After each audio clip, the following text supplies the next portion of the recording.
बेटा मनोज, आज तो छुट्टी होगी और बहू ने अच्छा अच्छा खाना बनाकर खिलाया होगा तुम्हें। क्यों, सच कह रही हो ना? अब तो बच्चों के साथ हो तो छुट्टी का मजा तो तुम लोग ही ले रहे हो। और ठीक भी है, अब बुढ़ापे में माँ बाप को कौन ही पूछता है। मंजू जी अपने बड़े बेटे मनोज से कहती है। मनोज बोला, अरे नहीं माँ, ऐसी कोई बात नहीं है। वैसे भी निधि को कहाँ फुर्सत मिलती है, और आज तो रविवार है, उसे इतने सारे काम होते हैं, तो मैंने सोचा आज मैं घर में हूँ तो दूध और ब्रेड ले आता हूँ। यही सोचकर बाजार आ गया था। हाँ, बच्चों के स्कूल में छुट्टियां जरूर हो गई हैं, पर दफ्तरों में छुट्टी नहीं हुई है माँ। वहां तो मुझे जाना ही है। और आप ऐसे क्यों कह रही है कि हम आपको पूछते नहीं हैं? आपका घर है, जब मन हो आ जाइए। मंजू जी को लगा मानो उनके बेटे ने उनके मुंह की बात कह दी।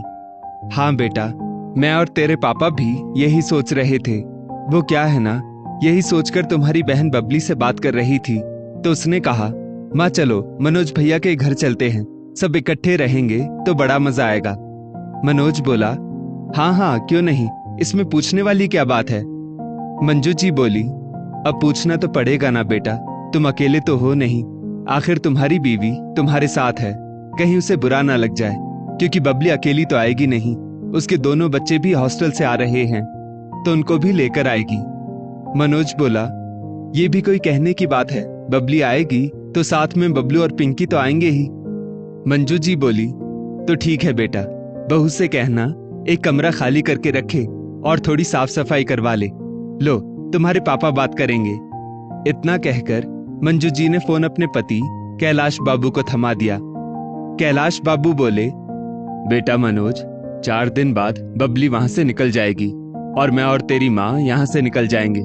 अब तेरी बुआ जी भी उसी शहर में रहती है तो उनको भी उस रोज बुला लेना, मिलना हो जाएगा। अब तुम तो जानते ही हो हमारा मकान इतना छोटा है कि सबके आने से दिक्कत हो जाएगी, और वैसे भी छोटी बहू मायके जा रही है तो तुम्हारी माँ ने कहा यहाँ अकेले क्या करेंगे, 10 रोज के लिए मनोज के पास ही हो आते हैं। मनोज बोला, आप मुझे शर्मिंदा कर रहे हैं पापा, घर आपका है, जब चाहे आ जाइए, और 10 दिन क्यों, मैं तो चाहता हूँ आप हमेशा के लिए हमारे साथ रहिए। मंजू जी पीछे से बोली, बहू से बता देना। मनोज ने घर आते ही अपनी पत्नी निधि को सारी बात बताई तो निधि बोली, लेकिन आप तो कह रहे थे कि तुम्हें मायके गए बहुत दिन हो गए हैं, तो 10 दिन की छुट्टियों में वहां चली जाना।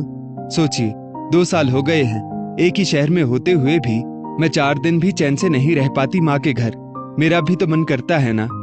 मनोज बोला, तो अब क्या करूं, तुम ही बताओ, मना कर दूं पापा को कि हम अलग रहते हैं, इसलिए अब आप